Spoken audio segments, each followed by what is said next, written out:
Myth 1.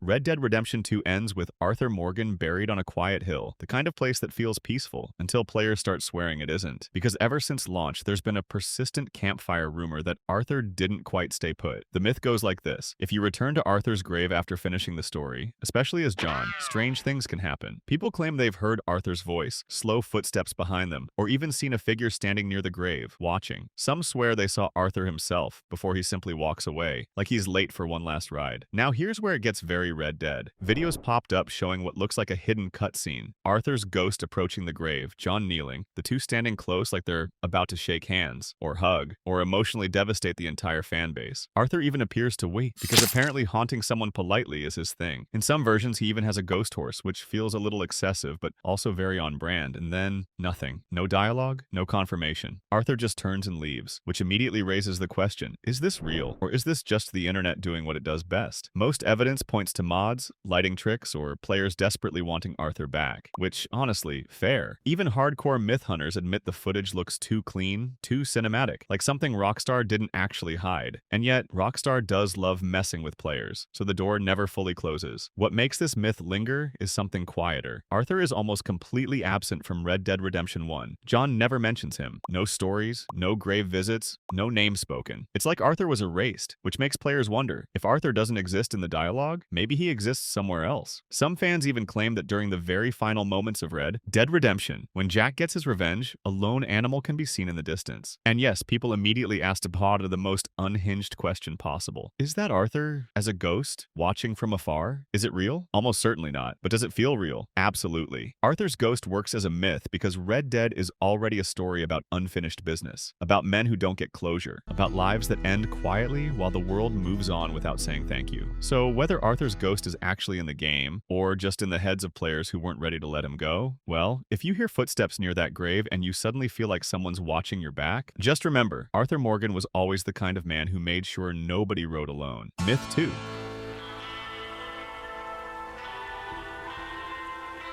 The burned town of Limpany, the place Rockstar set on fire and then refused to explain. Limpany is one of those places you don't visit so much as stumble into and immediately feel uncomfortable. It's sitting quietly south of Valentine, right by the Dakota River, close enough to Horseshoe Overlook that Arthur absolutely rode past it thinking, that doesn't look great. Because Limpany isn't abandoned, it's burned. Every building is charred, collapsed, and ruined, except for one stubborn stone jailhouse that survived like it had unfinished business. The rest of the town looks like it lost an argument with fire, badly. And Rockstar, being Rockstar, gives you zero official explanation. Naturally, myths moved in immediately. Some players report ghost sightings here, apparitions flickering between buildings, footsteps with nobody attached, voices in the distance, footprints appearing where no one should be walking. Limpany has that exact vibe where your horse suddenly gets nervous and you start questioning your life choices. Now here's where it gets interesting. Scattered all over the town are blue barrels labeled Cornwall kerosene and tar. Lots of them, an unreasonable amount of them. Kerosene, tar, wooden buildings, that's not a town, that's a lawsuit waiting to happen. The idea that lightning struck Limpany and set it ablaze is the official sounding rumor, but it doesn't explain why the barrels are still sitting there like silent witnesses. And Cornwall's products have a bad habit of showing up near suspicious fires, which really doesn't help his reputation. Madame Nazar even adds fuel to the paranoia by saying, poor little Limpany, such a shame what happened there, and so easily avoided. That line alone has launched 1,000 theory videos. Inside the jailhouse, things get darker. Two bodies lie in the cells, seemingly dead from smoke inhalation, meaning while the town burned and everyone fled, they were left behind. Under a burnt desk, you find a lockbox containing a gold bar. Not hidden well, not locked away carefully, just there,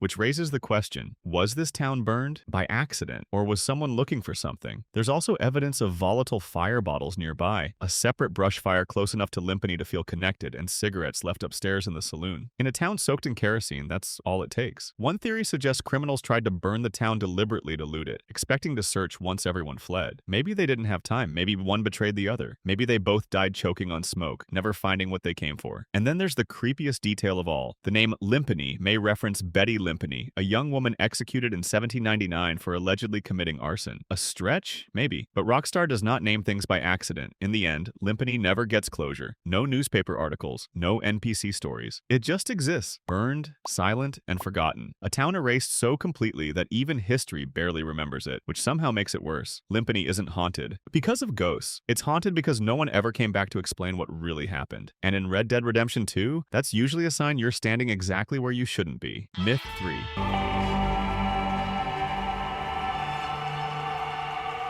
The man-made mutant. When science said, why not, and God said, absolutely not. Let's get one thing straight right away. This is not a rumor. This is not players imagining shadows. This is not maybe if you squint at 3 a.m. The man-made mutant is real. It exists in the game files, and Rockstar deliberately put it there to make sure you never fully trust abandoned houses again. Tucked away in a remote, crumbling mansion in New Hanover, far from polite society, doctors with licenses, or common sense, you'll find what can only be described as frontier Frankenstein cosplay gone horribly wrong. Hanging on the wall is a stitched-together nightmare. Part pig, part bear, part bird, part please uninstall my eyeballs. It looks like someone lost a bet with nature and doubled down. This thing didn't crawl out of a swamp. It didn't rise from the grave. Someone made it, and that's what makes it worse. The house itself feels wrong. It's abandoned. No owner, no explanation, but the fireplace, still lit. Because of course it is. Rockstar could have turned it off, but no. They want you messed up. They want you asking why this place feels warm when everything else feels dead. Inside, you'll find scientific notes, equipment, and pamphlets for the charitable organization Society of New Hanover, which immediately raises the question, why does a charity pamphlet exist in a mad science murder house? One theory points the finger at Thomas Downs. Yes, that Thomas Downs, the same man Arthur meets while collecting debts. Downs is known for handing out those exact pamphlets. Is he secretly funding experimental surgery? Probably not, but the fact that it's even plausible is deeply unsettling. The mutant itself is a patchwork of animals, and possibly human parts, sewn together like some unholy arts and crafts project. It is pure Frankenstein filtered through late 1800s medicine, when doctor meant guy with a coat and confidence. It's also suspiciously close to Man-Bear-Pig, which makes this either a literary reference or Rockstar quietly laughing at us. Now the shocking part is that the mutant actually has a fully functional character model in the game files, meaning at some point, Rockstar considered letting it move. They decided against it, not out of mercy, but because it might break the game. Let that sink in. They didn't think it was too scary. They thought it was too buggy. So the man-made mutant stays frozen, silent, watching. Proof that Red Dead Redemption 2 isn't just about ghosts and folklore, but about how terrifying humans become when left alone with needles, dead animals, and ambition. No curse, no haunting, just the quiet horror of someone who asked, can I? And never once asked, should I? Myth 4.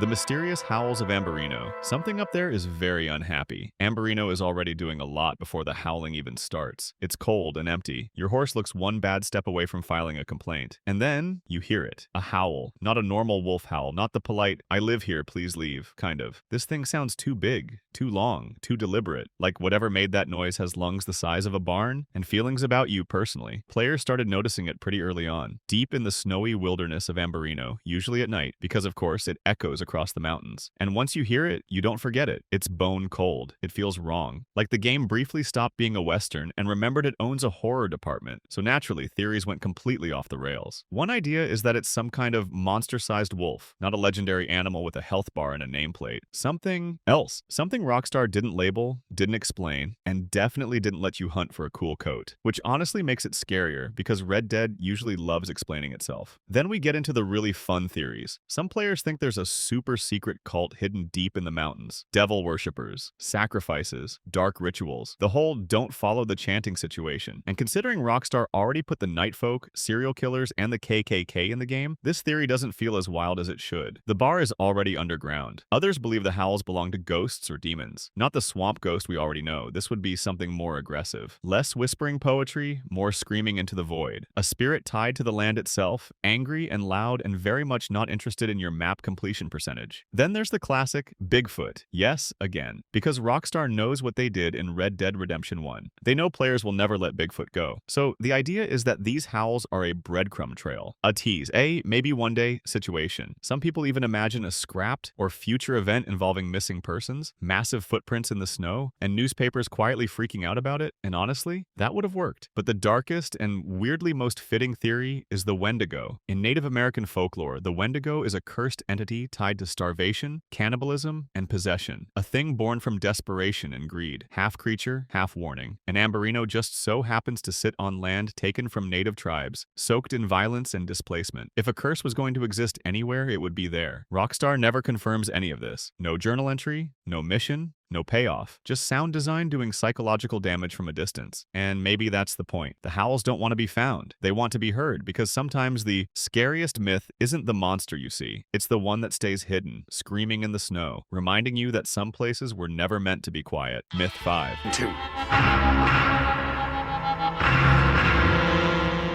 The Mystery of Emerald Ranch, the quiet place that screams the loudest. Emerald Ranch looks peaceful, too peaceful. Wide fields, healthy livestock, neatly kept buildings. It's the kind of place that should smell like fresh hay and honest work. Instead, it smells like secrets, repression, and a man who definitely says, "My house, my rules," a little too often. From the moment you ride in, something feels off. Nobody's happy, nobody's relaxed, and everyone talks like they're worried the walls might be listening. Emerald Ranch belongs to Eugene Wegner, a man whose personality can best be described as emotionally unavailable land baron. The workers keep their heads down, the saloon is closed. And the biggest house on the property has a second-story window, where twice a day, at noon and midnight, you can see a young woman quietly staring out. That's Miriam Wegner. She doesn't wave, she doesn't speak, she doesn't move much at all, just watches. Rumors immediately start flying. Some players swear the ranch is haunted. Others say there are spirits roaming the grounds. And honestly, if ghosts did live here, they'd probably be less uncomfortable than the living. The real mystery starts with the abandoned saloon. You can go inside, and when you do, you don't find cobwebs and dust. You find evidence. Blood stains on the floor, broken bottles, 3 bullet holes in the wall, neatly forming a triangle, which is either symbolic or someone was really committed to their aim. Outside, nearby, there's a headstone that reads, "Accidentally shot," which is fascinating because accidents don't usually leave 3 bullets in a crime scene. Then come the letters. One found near Fort Wallace talks about a man named Joshua Burgess, someone Miriam had feelings for. He's dead. Another letter confirms Miriam's isolation and paints Eugene Wegner as domineering but careful, controlled, respectable on paper, which raises the big question: who killed Joshua? Theories pile up fast. One says Eugene Wegner himself had Joshua killed after disapproving of the relationship, then locked his daughter away to protect her, which is a very polite way of saying emotional imprisonment. Another theory points to Eugene Wegner Jr., the hot-headed son. If antagonized, he straight up says, "You don't think I'll kill you? I've killed before," which is not something innocent people casually announce. Also, looting his body gives you a powerful pistol. Rockstar doesn't do coincidences. Then there's Seamus, the fence. Hosea mentions he had feelings for the daughter, which adds a whole extra layer of awkward if true. And through it all, Miriam stays inside. By choice. That part's confirmed. She isn't missing, she isn't trapped, she's staying, which somehow makes it worse. Emerald Ranch isn't haunted by ghosts. It's haunted by control, guilt, and something everyone agrees not to talk about. And that second-story window? That's not a prison bar. It's a reminder. Some mysteries don't need monsters. Just a locked door, a quiet woman, and a town that learned how to look away. Myth 6.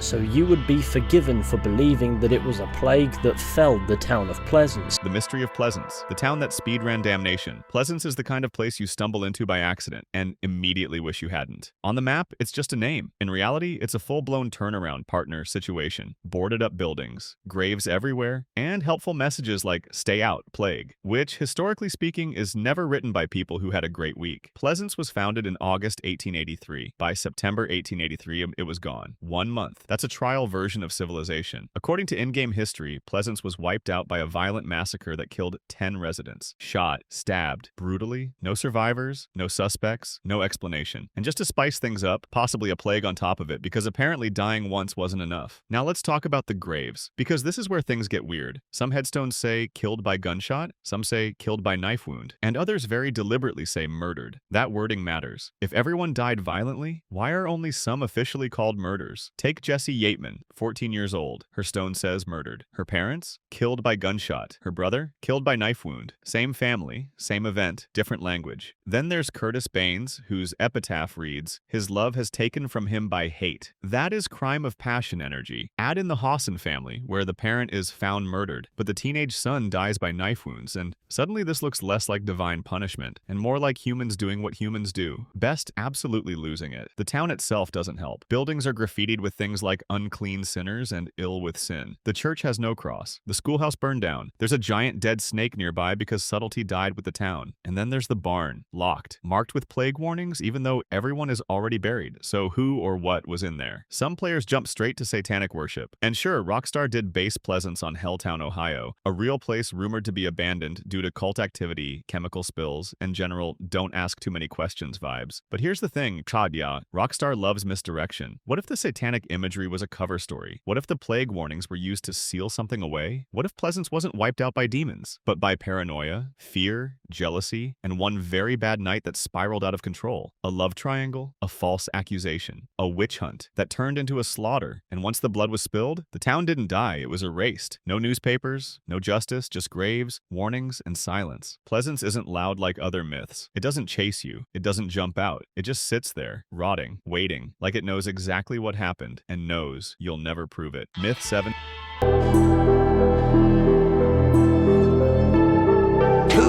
The strange man. The guy who knows your sins better than you do. If Red Dead Redemption has a final boss that isn't a gunfight, it's this man. No name, no backstory, no health bar you can empty. Just a calm stranger in a black suit who already knows what you did in 18 Cent and is deeply disappointed about it. John Marston meets him for the first time during the stranger mission, I Know You. And right away, things are off. The man doesn't introduce himself. He doesn't explain why he knows John's name. He just smiles like a priest who's already read your confession and asks you to make a moral choice. Not a robbery, not a shootout, a decision. First, he sends John to Thieves' Landing to help a friend. That help turns out to be deciding whether a drunk man cheats on his wife or not. Congratulations, you've unlocked Judgment Day, Side Quest Edition. The second meeting, Mexico, Nuevo Paraíso. This time, the strange man directs John to a chapel and a nun. Donate money, or rob her. And at this point, you start noticing the pattern. He's not testing John's aim, he's testing his soul. By the third and final encounter, near Beecher's Hope, John has had enough. He demands a name, a reason, anything. The strange man just casually comments that it's a fine spot, which, small detail, later becomes John Marston's grave. So John does what any reasonable outlaw would do when confronted by an all-knowing entity beyond human comprehension. He shoots him 3 times. The bullets pass straight through. The gun jams on the 4th shot. And when John yells, "Damn you!" the man calmly replies, "Yes, many have," and walks away. Now let's jump to Red Dead Redemption 2, where Rockstar somehow made this even creepier. Deep in Bayall Edge, Lemoyne, there's a cabin covered in cryptic writing, paintings, poems, and if you keep coming back as John, a portrait slowly completes itself. The strange man's face. Look away from the painting, Midnight, and he's gone. Look in the mirror behind John. He's there, not standing, not moving, just watching. So who is he? God, the devil? Death? Some kind of cosmic accountant tallying sins like a very judgmental bookkeeper? Rockstar themselves refuse to answer. They've explicitly said he could be God, Satan, or neither, which is honestly the most unsettling answer possible. The strange man doesn't threaten you. He doesn't chase you. He doesn't force your hand. He just gives you choices and makes sure you live with them. In a world full of guns, gangs, and violence, he's the only thing you can't outrun. And somehow that makes him the scariest myth in Red Dead Redemption. Myth 8. What else to say about this one? There's not much going on. It's just a meteor that struck this area. So the third meteorite, the rock that broke the internet. Some myths in Red Dead Redemption 2 are spooky. Some are tragic. And then there's the third meteorite, a mystery so powerful it turned half the community into unpaid astrophysicists with fishing rods. Here's what we know for sure. There are 2 confirmed meteorites in RDR2. One smashed through a house in Roanoke Ridge, cutting the occupants clean in half like the universe briefly forgot about OSHA. You can loot a meteorite chunk there, and Arthur casually sketches it like,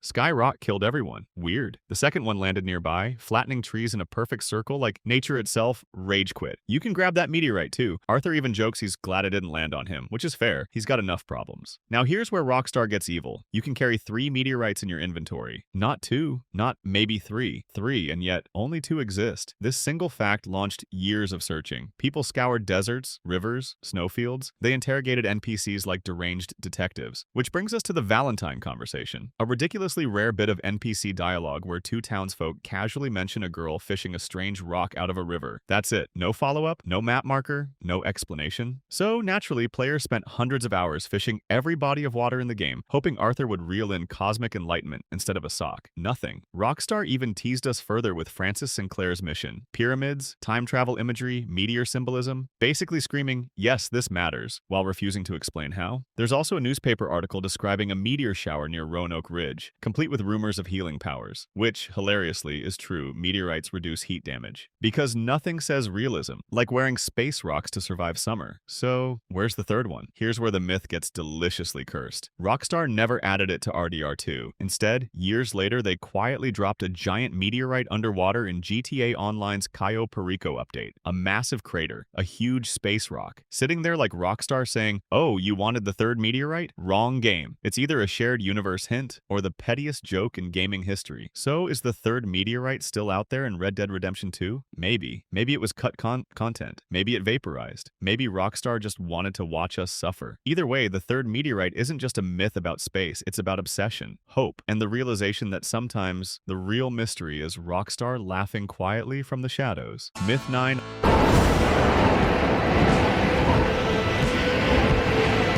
The voices of Roanoke Ridge, when the woods start whispering back. Roanoke Ridge already feels wrong. Not, oh wow, spooky atmosphere wrong. More like, my horse is nervous and I don't remember offending the forest wrong. And right in the middle of all that unease, tucked away between Van Horn and Ansburg, is a grave that Rockstar absolutely did not want you feeling normal about. No map marker, no helpful sign, just a stick crucifix shoved into the dirt. The name carved into it? Bennett. That's it. No date, no explanation. Just vibes. Bad ones. Naturally, players started connecting dots immediately. Bennett might be one of the 3 infamous brothers mentioned in Roanoke Ridge lore, or maybe someone tied to Sawbone Clearing, the nearby cabin that looks abandoned, but absolutely is not. Because here's the fun part. Sawbone Clearing is home to Mrs. Londonderry and her son. You can't enter the cabin in free roam. You can't knock, you can't snoop, you're just not welcome. Which, in Red Dead language, usually means something deeply unsettling happened here. Now add Rockstar's dynamic background music into the mix. As soon as you approach Bennett's grave or Sawbone Clearing, the ambient